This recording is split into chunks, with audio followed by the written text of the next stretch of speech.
Penso che la scienza è il linguaggio contemporaneo del misticismo. Penso che la scienza sia ciò che demistifica il mistico. E se puoi combinare la fisica quantistica con la neuroscienza e la neuroendocrinologia e la psiconeuroimmunologia, ovvero la connessione corpo-mente, l'epigenetica, l'elettromagnetismo, tutte queste informazioni danno potere alla persona e la portano a un livello di consapevolezza maggiore. Quindi utilizziamo la scienza come modello e facciamo terapia della coerenza. Vogliamo che le persone capiscano come funziona la loro mente, come concentrarsi su queste tecniche per ottenere risultati migliori e come beneficiare veramente del processo di cambiamento di se stessi. Pensiamo sempre che il sistema di immissione di informazioni sia interamente nel cervello. Ma adesso scopriamo che il cuore riceve le informazioni per primo e poi le comunica al cervello. Quando lo schema ritmico del battito cardiaco è omogeneo e ordinato, lo si chiama ritmo coerente. E il ritmo coerente incanala o sincronizza il ritmo cerebrale, il sistema nervoso, gli organi e le ghiandole. Tutto danza in armonia con quel ritmo cardiaco coerente. Quando qualcuno è in uno stato di coerenza, spesso puoi sentirne l'amore, la compassione o la gratitudine. L'ho visto negli ultimi seminari avanzati, ho visto persone cadere in ginocchio in totale umiltà, con il cuore aperto fino in fondo. Hanno pianto, sentendosi liberi da quel guscio che avevano messo intorno a sé per proteggersi dagli altri. La definiamo coerenza cardiaca, perché in ricerca troviamo che il cuore deve penetrare in questo schema ritmico, coerente, sincronizzando il ritmo cardiaco perché il resto del cervello e del sistema nervoso e del corpo possa incanalarsi e sincronizzarsi insieme a quel potente ritmo. E allora inizieremo ogni meditazione aprendo il cuore, perché dobbiamo associare un'intenzione chiara e un'emozione elevata se vogliamo cambiare l'energia. Quindi faremo pratica di apertura del cuore e secondo le nostre ricerche sappiamo che i nostri allievi possono sostenere una coerenza del cuore incredibile, che è quello che ci dicono i nostri ricercatori sulla Heartness. Ho voluto vedere la trasformazione con i miei occhi, vedere eventuali schemi emergenti. Ho potuto mettere cardiofrequenzimetri a circa 100 partecipanti per ogni evento e ho potuto osservare i loro dati alla fine dell'evento, avere un colloquio con loro e poi confrontare la loro esperienza soggettiva con le nostre misurazioni oggettive. Sono sempre rimasta sbalordita dal cuore umano. È incredibile. Mentre stava costruendo il modello e analizzava i risultati sulla base di ciò che la gente stava facendo, ha iniziato a capire che era tutta una questione di cuore e coerenza cerebrale.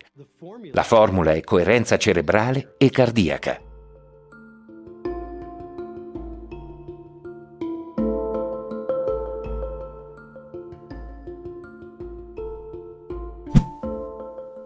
Il cuore è legato a un campo di informazioni e intelligenza diverso, ma complementare al campo del cervello.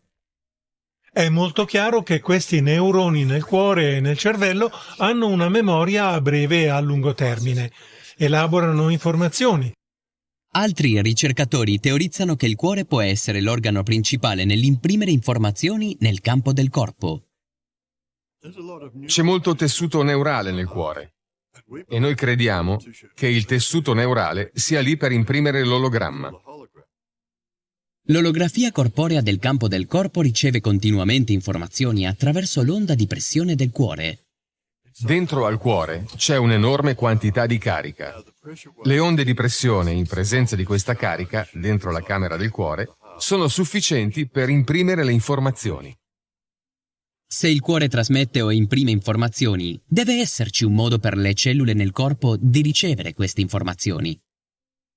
Ci sono cellule di proteine e recettori all'esterno della cellula per ricevere le informazioni ambientali. Come sarà oggi la mia giornata? Cosa sta accadendo lì fuori? Cosa vuole il corpo da questa piccola cellula oggi? Capisci cosa dico? La comunicazione intercellulare esiste, ma deve esserci una fonte. Quindi deve esserci un sistema di controllo del corpo. Sappiamo che più sentiamo un'emozione elevata, più si amplia il campo intorno al corpo, lo sappiamo. E quindi emettiamo più energia e riceviamo più informazioni. Il campo intorno al corpo può espandersi fino a 9 metri. Chissà che cosa può accadervi. Tutta quell'energia ha una frequenza e quella frequenza porta un messaggio, un intento. L'intenzione è che le vite vengano raggiunte, che vengano arricchite, che i corpi vengano guariti e che i futuri vengano realizzati. Se adesso pensate a tutte le vostre emozioni nel corso della giornata, gli alti e i bassi e la miriade di tessuti emozionali che si formano attraverso le nostre percezioni, nel corso di una giornata potete vedere che le emozioni creano moltissimi cambiamenti nella nostra fisiologia. Questo spiega perché è importante prestare attenzione alla dieta emozionale come alla dieta fisica. Le forti emozioni negative ci degenerano, quelle positive ci rigenerano. Il calcolo è facile. Più amore, più attenzione, più apprezzamento e la vostra salute avrà più possibilità di migliorare. Insegniamo alle persone come affrontare quei sistemi di sopravvivenza e a lavorare sul ricondizionamento del corpo con una nuova mente. Siamo arrivati ad una formula semplice sulla coerenza cerebrale e cardiaca che libera la mente delle persone e apre i loro cuori e conduce a quella porta di possibilità illimitate. Per la prima volta nella storia degli studi sulla meditazione, un gruppo di ricercatori ha scoperto qualcosa di veramente profondo che accade nel corpo di una persona quando si applica questa formula. Se ciò che abbiamo scoperto è una prova in ambito scientifico sul fatto che il nostro più grande potenziale umano deriva dai nostri pensieri e sensazioni, allora spero che finalmente faremo grandi progressi nella prossima fase del benessere e della guarigione per tutta l'umanità.